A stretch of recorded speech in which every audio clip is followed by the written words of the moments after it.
Hey everybody, welcome back to the channel. It's Aiden.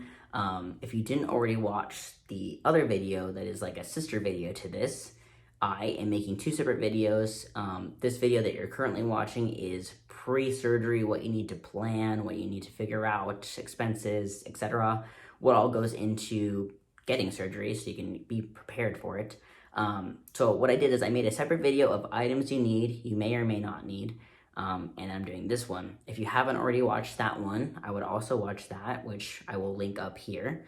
I made them separate just to kind of make it easier to digest each item, just because I'd hate for you to spend a ton of time on like one video and you can go revisit the other one later, whatever you need to do. But this video specifically, I'm going to break down kind of the whole process, what you can do to prepare, what you need to research, etc. What I did, my process was, what I should have done, that kind of thing. So let's just dive into what you need to do to prepare for top surgery.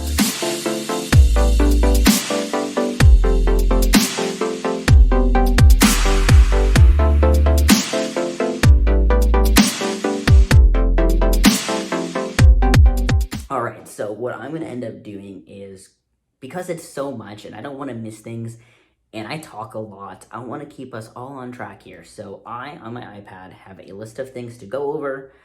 What I did on my other video of items needed is I put a link in the description to my website where there's resources. I'm going to do the same thing on this one. There is a document you will need to reference, which I will tell you what it is when we get to it. But there will be a link to those resources so you can go look at the items you need, the consultation questions, all of that stuff. So, first thing, you are going to need to research prior to setting up an appointment. This is going to save you time, money, energy. There's no sense in setting up tons and tons of appointments and wasting time and money on that when you don't have to. So, you need to first research top surgery results, techniques, how recovery is, and items you need. Please see video about items you need. You may still need more research. There were some things that I personally didn't need to use. I did not have drains in my surgery. I had drain-free. So I can't really speak to that. If you're getting one that requires drains, more research needs to be done because I can't tell you. And there's other people out there who probably can. But anywho, so techniques, results, that kind of thing. What you need to do is look at someone who has your similar body type, right? So I know some surgeons won't operate past a certain BMI, body mass index. Other surgeons will. Everyone's kind of different, so research that. If that applies to you, research the results that person had. Look at people's results who kind of reflect how you look, whether it's your chest size, body size, that kind of thing, and help get you a better idea. Obviously, everyone's results are different, depends on the surgeon, depends on you, but it is still nice to kind of see that. Another caveat to that is, when you're doing this research, you'll probably be on different surgeons' websites or social medias or whatever it is and see their results, right? If they don't post a lot of results or you're not finding something that looks like that, that might be an indicator to you that you may not want to use them. I personally didn't even want to waste time on things when I couldn't look at it. I wanted to see what to expect and know that I was going to get what I wanted out of my surgery. Surgery is expensive, time-consuming, and I wanted to be done right the first time. So for me, seeing those results on the internet, some fashion, was super important. I would highly recommend doing that. Even if you talk to them, get some sort of results sent to you, if they can do that. Look up surgeons that do top surgery, obviously tied into what I just said. So Google that. You can ask other trans folks. There's Reddit threads, there's social media, there's videos like this. My surgery was October 12th of 2021 in Miami, Florida with Dr. Gallagher. She is phenomenal. I loved her. That's the person I used. Obviously, everyone has their own preferences or abilities to go see these different people. So research people. You can research people in your area. If you don't mind traveling, research different places, results, all of that stuff. Compare a couple of fan favorites and set up a consult with a couple of those. So disclaimer for this, consults cost money. There might be some that are free, but almost always you're paying for them because you're paying for their time. They're taking time out of their day and their schedule to answer your questions and talk to each other and do what you need to do. I can't remember how much mine was. I want to say it was 50 to 100. I think it was 100, but mine goes towards the cost of surgery.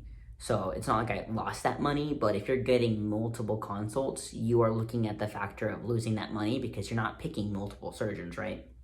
So be cautious. That is why I said look up a couple of fan favorites. What I like to do with any decision in my life, I make pros and cons lists. So I sat there, looked at different surgeons, decided what was a pro and con, what I wanted, and kind of just went from there methodically. And I only ended up doing the one consult, and I was never out money because I went and used Dr. Gallagher. So that's how I did it to save money and be more methodical about it. I would recommend the same tactic. Next portion is resources. So I put together a document of basically some questions that you can ask during your consultation. I'm not going to go over that document. It's pretty long because I was trying to be thorough. But it is in the description. It goes to my website where there's other resources, but I highly recommend reading that before your consultation and figuring out if you need any additional questions asked or if some of those already are answered via their website maybe. I know Dr. Gallagher already answered some of those for me prior to ever talking to her. Dr. Gallagher has a very large social media presence, Instagram, TikTok, you name it. So I was able to see a lot of my answers already because she's already said it, whether it's the comments, the videos themselves, whatever. Her website also had a ton of this information, so it saved me time. That's why I recommend maybe looking at that before you even do a consult, just so you're prepared and see if there's even questions they've already answered for you. One main thing that I would think really makes a difference for people is, does the surgeon take insurance? So mine doesn't take insurance. I think there is a way for you to maybe get reimbursed after the fact with your insurance company. I don't know how all that works, to be honest, and I don't want to steer you the wrong way. This is something that I would just look up for yourself. Your insurance carrier is going to be different. How that works, you may even be in a different country for all I know. I don't know. So I would say find out if they take insurance, figure out what you need to do with that. Do you need some sort of letter from a mental health professional, from a doctor to get cleared for that? Some insurance carriers make you get written letters of approval. It's weird. So yeah, if you have to do that, that's also another cost you're going to have to factor in because sometimes they charge for the letter. Sometimes, you have to factor in the doctor visit, the therapist visit, etc. So yeah, I think that is probably the most difficult aspect is insurance. To be completely 100% transparent with you guys, I didn't use insurance. I paid out of pocket. So what I did is my wife created our website and her own thing where she sells stickers and stuff on the side. What she was doing is taking half of the proceeds that she made or the profit she made and donating them to me for surgery, and then the other half to other causes. We bought people binders and did other giveaways and stuff like that, or donated to GoFundMe. So she's still doing that, by the way, side note. So if you want to check out the website while you're there looking at resources, those stickers actually go towards people's top surgeries, getting them binders, getting them supplies. We're really adamant about that. No matter what, we're going to keep paying back the community and taking care of, our online family is how I like to say it, I guess. But anyways, I did that. I also had a GoFundMe, which I raised a little bit of money on. And then the rest of the cost, we had a credit line that we used. So my wife just has really good credit. I'm going to be honest, not everyone is in a place of privilege, and I absolutely recognize that. So that's why I want to tell you guys what I did, because it's not possible for everybody, and that's why planning is so crucial. You either have to save up money or figure out how to do that, figure out how to leverage your credit to get that credit line. I know there are also places that are like medical credit cards, but I think they have a higher interest rate. So I would also be cautious and do research there if you need to do that route. But yes, that's what I did, just so you know, so you're not thinking I'm steering you the wrong way. I didn't even use insurance. That's why I say to look it up. So like I said earlier, I made a separate video of items you may need. I would reference that. I went super in depth. There's also, like I said, a document with everything I went over on the website too. Link is in the description, like I said. You might need to research some more of it. The main thing, what I would do is, after the research, I really recommend a cost sheet, some sort of expense sheet to tell you what you need to pay for and to buy and all these different things so you can kind of keep it straight. Because let's say, for example, your surgery is $10,000, right? Let's just say that's the number. that is not including other stuff. Maybe it doesn't even include anesthesia. Maybe there's additional costs that's not included in that, which you'll have to ask your surgeon. You also need to cover, are you traveling? Are you staying in state? Do you need gas back and forth? Do you need ride share back and forth? Do you need, additional help with meal prepping or something? If you're traveling, there's so much that goes into the cost of traveling. So, for example, by the way, I traveled to Florida. I live in Arizona. I had to think about flight. I had to think about hotel stay. I had to think about things to do there, food, because I don't just have a kitchen. I can't just cook. Things to do, activities. We did low cost things. Like we went to restaurants, hung out on the beach, did stuff like that, walked around. One thing that I was not prepared for, my goodness, I am from Arizona and we don't really have this a ton of places. I did not realize how often you have to pay for parking. Like in Florida, you have to pay for parking everywhere, which was not an added cost that we had realized. So luckily we had extra money for that. But it was a lot more extra that we paid for that. The only places here that we have are like downtown areas, but everywhere there you had to pay to park. Some places are super cheap, so it's not a huge deal, but like even at our hotel, you had to pay to park there overnight or for X amount of time you're there. So I would definitely also do some research into that if you are not used to that or what the cost is to the place you're going, that kind of thing. Another thing that I think I also mentioned in the previous video is try and make it like a little vacation. Don't go overboard if you can't afford it, but if you're taking the time off work and the time off of doing whatever and you're traveling, might as well like do something enjoyable. So we were in Florida. We probably could have gone and done more things, but we didn't really have the money, nor did we really care at the time. But you could have gone to like Universal Studios or whatever places are there. But yeah, if you're traveling somewhere, might as well have a good time. It's a momentous milestone in your journey. It's a happy, fun time. It's just cool to kind of make it a whole experience, in my opinion. Again, you'll have to factor the cost of that stuff, and if you can afford to do it, absolutely understandable. There's also low-cost things you can do, like going to the beach. I think that was still one of the best parts. Doesn't cost a lot. You just pay a couple dollars at a time for parking. But yeah, we just like sat along the beach, hung out. I mean, you're not spending a ton of money, and it may seem weird, but like I don't have beaches here, so I don't really go to the beach often. But especially when you're going through that experience, you're getting surgery, you're having this, big thing happen. It's nice to go and do like reflection on the beach, hang out with the person you're with. I was with my wife, so it's really nice to do those simple things even. And I think it's a fun time to make it a vacation as much as you can afford to, of course. Another thing that you'll have to prepare for is time off work. So lucky for me, I am a district manager for my company, so I get paid time off. I accrue X amount of hours per year. I had a bunch of time saved up because at the end of the year was when I got my surgery, and so by that point, I've got a ton of hours. So I plan to take time off work. You have to plan for lost wages if maybe PTO doesn't cover all that, if you don't have PTO, don't have enough PTO. Your caretaker or spouse, partner, whatever. So my wife had to also plan because she didn't have enough time off work. She also does a lot of overtime at work, so she had to plan the difference there since she can't ask for overtime off, obviously. Plus, you may need a little cushion. I think what I did is I took another few days when I returned because jet lag. I did not want to work right after. Plus just kind of getting used to being in my own home after being gone for so long and getting surgery. So I would definitely say to prepare, to have a ton of time off of work and work with your company on that and see what they can do for you, especially if you're returning to a physical labor job. Mine isn't super physical. There's a physical aspect to it, but I had a way of handling that portion. The daytime administrative stuff that I do, obviously easy peasy. But if you work as a stalker in a grocery store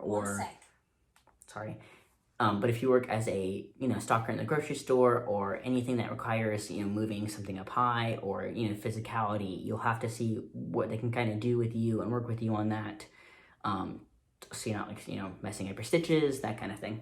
I think I mentioned this either in my previous video or in this video, but if you don't have someone that can take care of you, you'll have to research the cost of a caretaker. There are services that do that. But you do need someone to stay with you, so that's an additional thing you'll have to plan for. You may even have to plan for that person to travel with you, so if it's a friend, unless your friend's awesome and they want to pay for themselves, you'll probably have to pay for them to go with you, that kind of stuff. I mentioned this in the previous items needed video. If you haven't watched that yet, you'll probably hear it twice now. But you're gonna need to rearrange your house, right? You need to rearrange things so you can reach, cups, toothpaste, toothbrush, if it's far back, cleaning supplies, whatever. You're gonna have to rearrange stuff that you use day to day, and that's just something that makes your life easier. Obviously, there's items like step tools and stuff you can use to help, but rearranging the house in general makes it much easier. One other thing to add to that is I would highly recommend right before you leave, like last day that you're home, clean really, really thoroughly. You are not going to want to clean for quite some time. First of all, you'll be gone if you're traveling, or you're recovering for surgery for quite some time, and your house is going to be dirty, and you're not going to want to deal with that, and it's not fun to like be home in a dirty house, at least not for me. So if you clean really, really well, it's also nice to go stay somewhere and come back to like a nice clean house. I thought that was really nice. I'm so glad I did that, especially staying in a hotel for so long, for like a week. Gets kind of So you come back to the clean apartment and you're like, yes, this is so nice. I highly recommend doing that in general. It'll help you, it'll help your, caretaker, friend, spouse, partner, what have you. Right, so in summary, I feel like a lot of this was pretty self-explanatory. But I think the big challenge is people fail to research. You need to research things you need to buy. If you're traveling, your surgeon, their techniques, their results, so many different things. And I think people just get excited by the prospect, or, they're like, I really need this now. I can't wait long. I need to do this now. And I totally get that feeling, but I really think it is crucial to do the planning aspect. It'll save you money. It'll save you time, save you frustration at the end. Maybe you find out that your surgery gets canceled because you do actually need this letter or this clearance thing to get the surgery. Like, it's so much easier to do it right from the beginning, because then your surgery should hopefully go as planned. And you have a lot of that cost taken care of. I think cost is the biggest thing. Like I said, I was in a privileged position to use a credit line to pay for my surgery, so that wasn't as crazy to me. But there's so much other costs, flights, hotels, all of that stuff. And it does take a lot of planning, especially when you have to consider items you have to buy, Band-Aids, antibiotic ointment, pillows, neck pillow, grabber, back scratcher, all those things that are in that list for the video. It adds up. Like, some of these items are super low cost, less than $5. But if you're getting multiple things that are, low cost, it's going to add up to be a crazy amount that you're going to need to, save up for. So, like I said, lots and lots of research. If you've had top surgery yourself and you're watching this, welcome, thank you. Congrats on your surgery. But if you have something to add that you think will help people plan for surgery, drop it in the comments. Obviously, most of my content is meant to be informative, and if you can offer some sort of advice to our fellow people getting top surgery, that would be awesome.